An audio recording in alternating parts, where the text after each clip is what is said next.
조혜주 상임위원이 딱 그랬다는 거예요. 이 내년 3월이 대통령 선거인데 지금 이제 그 내가 임기가 내년 1월 24일까지니까 그때 나가고 나면 후임 상임위원이 대통령 선거까지 뭐 한 달여밖에 없는 거고 그러면 그 중요한 거 다뤄야 되니까 그 업무에 선거 관리 업무에 숙달을 하려면은 시간을 줘야 된다고 생각을 했다. 그래서 내가 미리 사표를 내고 후임 상임위원이 와서 업무를 익힐 시간을 주기 위해서 내가 10월쯤 나가려고 지금 사표를 냈다. 아, 살신성인의 자세로 나는 냈다. 근데 좀 그러니까 이제 거기에 대해서 상임위원, 그 선관위원들도 다 똑똑한 분들이잖아요. 딱 반박을 하는 거예요. 아니, 지금 그러지 않아도 사실 뭐 말을 못해서 그렇지 뭐 다 지금 선관위 이미지가 나빠진 건 다 아는 상황인데 이제 그 얘기는 차마 못하지만 아니, 당신이 지금 임기 안 채우고 나가면 네. 정치적 논란이 날 거 아니냐. 그런데 왜 그 임기를 안 채우냐. 임기를 채워라. 그리고 또 하나 지금 당신 후임자 얘기했는데 세상에 후임자를 걱정해갖고서 임기를 단축하는 경우가 어디 있느냐. 그리고 지금 후임자가 누가 올지를 알고 그 사람이 뭐 예를 들어 익숙한 사람이 올 수도 있는 거고 근데 누가 올지 어떻게 알고 당신이 미리 단정해가지고 그 사람의 업무에 숙달할 시간을 주겠다고 하느냐.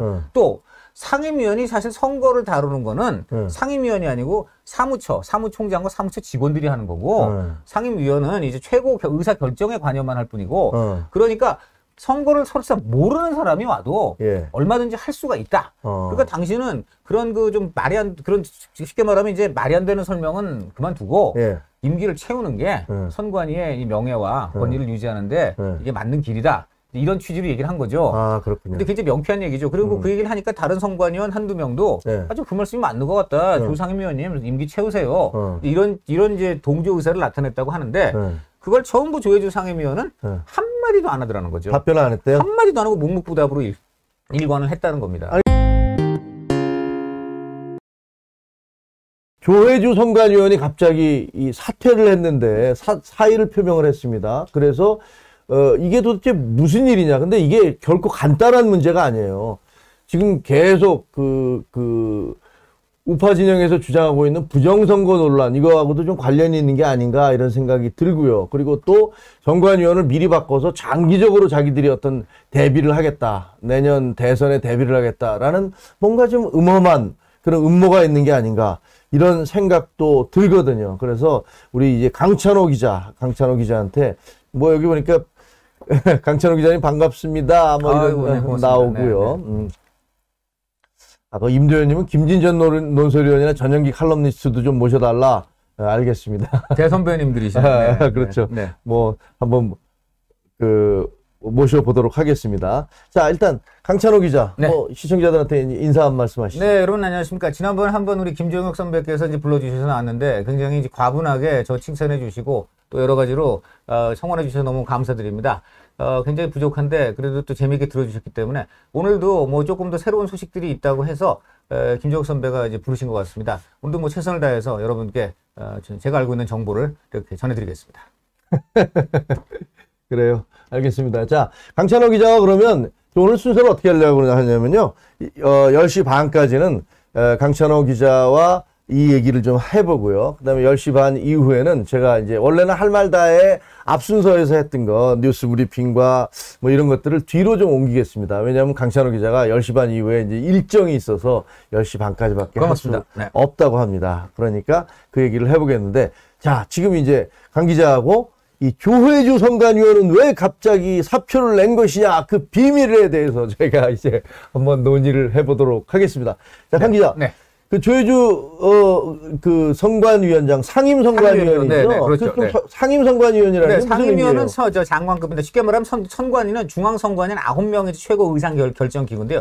여러분들이 흔히 이제 아시는 선관위원장을 필두로 그밖에 8명의 그 선관위 중앙위원들이 이제 그 선관위의 모든 최고 의사를 결정합니다. 선관위원장을 포함해서 9명. 그렇죠. 9명. 사실은 또 9명이 동등한 9명의 위원으로 구성되는 거예요. 9분의 1씩의 발언권이 있는데 그 중에서 다만 선관위의 지도자를 하나 뽑는 선관위원장이 있고 그 다음에 다른 분들은 모두 다른 직업이 있어서 한 달에 한 번만 선관위를 오지만 한 사람만큼은 선관위 아주 붙박이로 고정해서 업무를 보면서 사무처하고 선관위 중앙선관위 회의를 연결하는 그런 역할을 합니다. 그 상임위원이 그래서 굉장히 중요한 자리고요. 그 자리는 장관급으로 이렇게 대우를 받고 대통령이 직접 지명해서 청와대가 임명을 하는 그런 아주 국회 청문회까지 하는 중요한 자리입니다. 자, 우리가 이제 좀 정리를 해보면 선관위원은 총 9명인데 그렇죠. 그중에 한 명인 선관위원장은 상임이 아니고 비상임이죠. 그렇죠. 네, 선관위원장은 이분은 이제 대법관이시죠. 보통 대법관들이 많이 합니다. 네, 대법관이 하고 그다음에 8명의 그 위원들 중에서 한 명만 상임위원이고 나머지 이제 7분은 한 달에 한 번씩만 회의에 참석하기 때문에 이 상임위원이 제일 중요하다. 굉장히 중요하죠. 그렇죠. 네, 그리고 네. 이분은 지금 장관급이다. 네. 그런 얘기인데. 네, 그렇습니다. 자, 그런데 그러면 이 지금 상임위원 선거 관련 업무니까 네. 굉장히 중립성 이런 게 중요하잖아요. 가장 중요한 자리가 상임위원입니다. 그리고 네. 이제 사무총장, 사무처의 수장인 사무총장이 있는데 사무총장은 보통 선관위 공무원 중에서 이제 가장 높이 올라간 사람, 능력 있는 사람을 하는 거니까요. 그 사람은 기본적으로 원래 직업 공무원이니까 네. 당연히 이제 그 정치적 중립, 그건 기본으로 이제 머릿속에 박혀 있는 사람들이 하는데 보통 상임위원의 경우도 일반적으로는 정치적으로 중립적인 인사 또는 어떤 한 진영에 있더라도 상대적으로 객관적인 인사 뭐 이런 걸 씁니다. 그런데 이 소혜주 상임위원의 경우는 아예 노골적으로 과거 문재인 캠프에 특보로 이름을 올렸던 지난 사람입니다. 대선에서. 그렇죠. 그래서 그 민주당 백서에 이름이 나왔던 사람입니다. 물론 그래요? 민주당이라 본인은요 이게 실수 착오로 올랐다고 하지만은 어쨌든 백서에 이름이 올라갔기 때문에 네. 논란을 피할 수가 없었고 야당은 그래서 임명 당시 격렬히 반발을 했으며 끝내 그래서 대통령이 상임 그 청문회도 통과를 못 시키고 그냥 열지도 못한 채 그냥 지명을 해야 했습니다. 아, 장관급임에도 불구하고 야당이 저렇게 편파적인 사람을 우리는 청문회를 할 수 없다라고 얘기를 해서 청문회 이전에 아예 절대 선관위 상임위원으로 받을 수 없다는 거죠. 받아줄 수 없다. 보이콧을 해버렸군요. 그렇군요. 네. 그래서 그냥 임명이 됐고요. 그러니까 그 임명 자체도 상당히 결격과 하자가 있었고 보통 이제 우리 문 대통령의 인사농단을 꼽을 때 장관들 왜 청문회 했는데 야당이 반발하는데도 동의 없이 그냥 임명을 강행했다고 하는 케이스를 들지 않습니까? 네. 그게 이 정권 들어 무려 32명이나 되는데 그렇죠. 그 중에 한 명에 포함됩니다. 이분이. 아, 네. 그러니까 여러 장관들 왜 임명 강행했다 할 때 이분도 거기에 포함되는 거예요. 아, 그 정도로 논란이 많았던 그런 인사입니다. 네. 그러면 이분이 이제 선관위 상임위원이 되고 난 다음에 네. 그다음에 몇 차례 선거가 치러졌잖아요. 그렇습니다. 근데 실제로 그분에 의해서 뭔가 선관위가 뭔가 좀 중립성을 훼손하고 있는 거 아닌가라는 그런 의심을 갈 만한 일들이 있었습니까? 너무 많았죠. 너무 많았어요? 지금 이제 뭐 주류 언론에서는 안 다루지만 사실 이제 주로 우파분들이 많이 지금 제기하고 계시는 선거 부정도요. 네. 과거 같으면 이렇게 장기적으로 또 재검표도 이렇게 그냥 엄청나게 요란하게 이렇게 하는 상황까지 된 적은 거의 없습니다. 아, 그러니까 네. 지난번에 그 민경욱 의원이 인천에서 그렇죠. 문제를 네. 제기했던 선거 부정 의혹. 네. 근데 그게 이제 굉장히 긴 기간 동안 안 하고서 질질 끌었잖아요. 그렇습니다. 네. 그러다가 이제 얼마 전에 네. 거기에 대한 대법원이 이제 네. 재검표에 들어가겠다라고 해서 재검표를 했는데 그렇죠. 네. 그 이후에 아직까지 공식 발표는 없는 거고. 일단 그 재검표 결과 부정은 없었다라고 일단 그 이제 발표는 기본적으로 했습니다만은 네. 그 과정에서 굉장히 수상한 다른 이제 문제들이 나왔기 때문에 이거에 대해서 지금 대법원도 결론을 못 내고요. 그 대법관이 증거를 보존한 상태입니다. 그 부분은 좀 이따 말씀드리고요. 네네네. 아까 다시 말씀을 드린 대로 이 정부 들어서 그 또 조혜주 상임위원이 상임위원이 된 이후에 그 총선이라든가 이제 이런 데서 여러분 기억나시겠습니다만 이제 나경원 지역구에서 네. 왜 뭐 친일 청사는 되고 뭐 못 살겠다 갈아보자 이런 건 안 된 왜 작년에 그런 그 문제 있었지 않습니까? 또 그리고 또 뭐냐 지금은 국민의힘이지만 과거에는 이제 한국당이었는데 네. 통합미래당인가요? 통합미래당이 왜 비례 위성정당을 만드는데 그 비례당이라고 이름을 넣으려다가 그거를 또 이름을 그 당명을 못 짓게 했지 않습니까? 그것도 굉장히 논란을 많이 비웠고요. 또 그다음 오세훈 시장과 또 박영선 민주당 후보가 이제 겨뤘던 지난 4.7 서울시장 선거에서도 선거날 당일에 갑자기 오세훈 후보가 세금을 부과된 내역보다 더 많이 세금을 냈다. 이래서 문제가 있다. 이런 내용을 기표소 앞에다가 붙이도록. 세금을 네. 덜 내면 문제지만 더 많이 내는 것도 문제예요. 세금을 많이 낸 것도 문제라고 해가지고요. 어쨌든 뭐 문제는 문제인데 그걸 또 너무 편하게 그냥 바로 기표소에 붙이도록 이렇게 한 것 등. 아, 기표소에 붙이면 뭐 네, 다들 그 자세히 읽어보지는 않으니까 네, 그렇죠. 아, 오세훈이 뭔가 세금을 빼먹거나 뭐 그렇죠, 문제가 있는 그렇죠. 모양이구나라는 그렇죠. 인상을 줄 수 네, 있는 그렇죠. 거죠. 네, 여러 가지 논란이 있는 일들이 너무 많이 일어났습니다. 그래서 선관위에 대한 기본적인 그 이미지나 지금 신뢰도가 많이 떨어진 상태거든요. 그래서 이런 마당에 갑자기 장관급인 인사가 전례 없이 갑자기 임기를 또 단축해서 사표를 냈다니까 네. 더 논란이 증폭될 수밖에 없는 거죠. 네. 그러니까 될 때도 문제가 많았던 사람이 예. 또 나갈 때도 지금 굉장히 문제가 많은 이런 상황이 된 것이죠. 네. 자, 그러니까 되고 난 다음에는 지금 강 기자가 얘기한 대로, 강 의원이 얘기한 대로 야당 쪽에서 보기에는 상당히 선거의 중립성을 해치는 일들을 많이 했다. 그런데 그게 이제 조혜주 상임위원이 독단 그걸 뭐 했다라고 단정할 수는 없고요. 어쨌든 간에 조혜주 상임위원이 상임위원으로 있는 동안 선관위에서 그 같은 이해할 수 없는 결정이라든가 이런 것들이 많이 내려졌다라고 이제 얘기할 수가 있는 것이죠. 그렇죠. 예, 그런 그렇죠. 일들이 네. 있었는데 네. 그래서 지금 그 임기를 몇 년 동안이나 했어요, 지금? 지금 이제 3년이 임기인데 네. 거의 2년 반이 됐습니다. 왜냐하면은 2019년 1월에 됐기 때문에 2022년 1월에 이제 내년 1월 24일인가에 물러나게 됩니다. 네. 그 임명은 그러면 누가 하는 거예요? 대통령이 하는 거예요. 대통령이 하고 아까도 얘기했지만 장관이니까 장관으로 생각하시면 됩니다. 장관은 대통령이 임명하지 않습니까? 그러니까 임명하고 그다음 국회에서 청문회를 거쳐서 야당의 동의를 원래 받는 게 상식적인 절차입니다. 그런데 이번엔 청문회도 없고 당연히 야당의 동의는 없고 이런 상태에서 임명을 강행하게 된 것이죠. 근데 선관위는 아시다시피 이거 굉장히 그 선거를 관리하는 데이기 때문에 네. 야당과 국회의 동의가 굉장히 필요한 거죠. 그렇죠. 선관위 핵심 인사의 그렇죠. 동의라는 것은. 그렇죠. 근데 딴 뭐 예를 들어 행정장관보다도 어떤 의미에서 더 굉장히 야당의 동의가 필요한 그런 자리인데 이것을 임명을 그냥 강행해버렸기 때문에 사실은 그때부터 선관위의 편파 행정에 대한 논란은 예고돼 있다고 밖에 볼 수 없습니다. 그러니까 여야 우리가 축구 경기를 할 때도 그렇죠. 저 A국과 B국 만약에 축구 경기를 한다면 심판은 제3국에서 심판을 맡기잖아요. 그렇죠. 예를 들어 우리와 일본이 공식 경기를 하게 된다면 네. 아마 다른 나라 쪽에서 와서 심판을 맡게 되는 걸로 알고 있거든요. 그렇죠. 네. 그건 왜냐하면 아니 뭐 같은 나라 국민이라든가 혹은 뭐 아주 대놓고 그동안에 어떤 특정 그 팀의 편을 들었던 사람이 심판을 보게 된다면 공정성을 담보할 수 없으니까. 상식이죠. 네. 네, 심지어는 경기의 상식이죠. 그렇죠. 네. 심지어는 경기에서도 그런데 그런데 그 선거 그 중요한 선거를 하는 국민들의 어떤 의사 결정을 확인하는 선거를 하는 선관위의 상임위원장, 장관급 상임위원을 임명을 하면서도 그렇게 일방적으로 했다. 근데 재밌는 건 3년의 임기인데 근데 왜 이번에 6개월 전에 그만두는 거예요? 지금 이제 사표를 낸 시점이 대강 6월 말 7월 초 정도로 추정이 되고 있는데요. 이것을 사실은 시사저널의 전영기 편집국장이라는 분이 저희 중앙일보 아시다시피 중앙일보 선배시잖아요.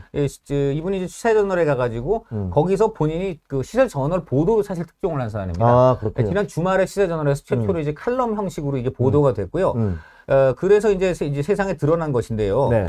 이분이 이제 6월 말 7월 초에 이제 아무도 모르는 가운데 선관위에서는 진짜 그 선관위원들도 모르는 가운데 청와대에 극비리에 사표를 낸 사실이 확인이 된 겁니다.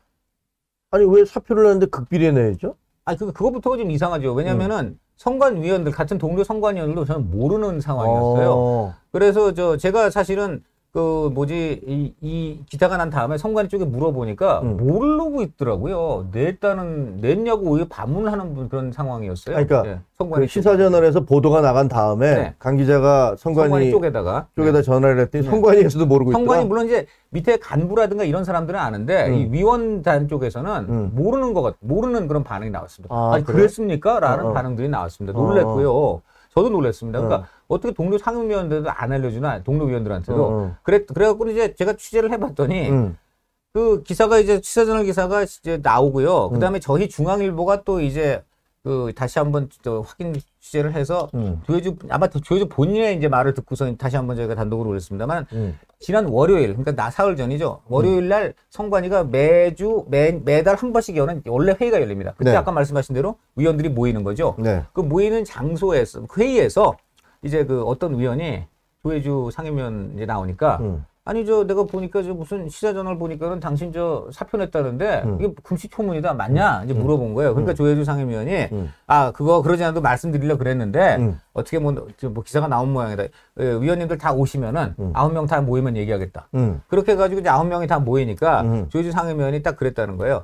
이 내년 3월이 대통령 선거인데 지금 이제 내가 임기가 내년 1월 24일까지니까 그때 나가고 나면 후임 상임위원이 대통령 선거까지 뭐 한 달여밖에 없는 거고 그러면 그 중요한 거 다뤄야 되니까 그 업무에 선거 관리 업무에 숙달을 하려면은 시간을 줘야 된다고 생각을 했다.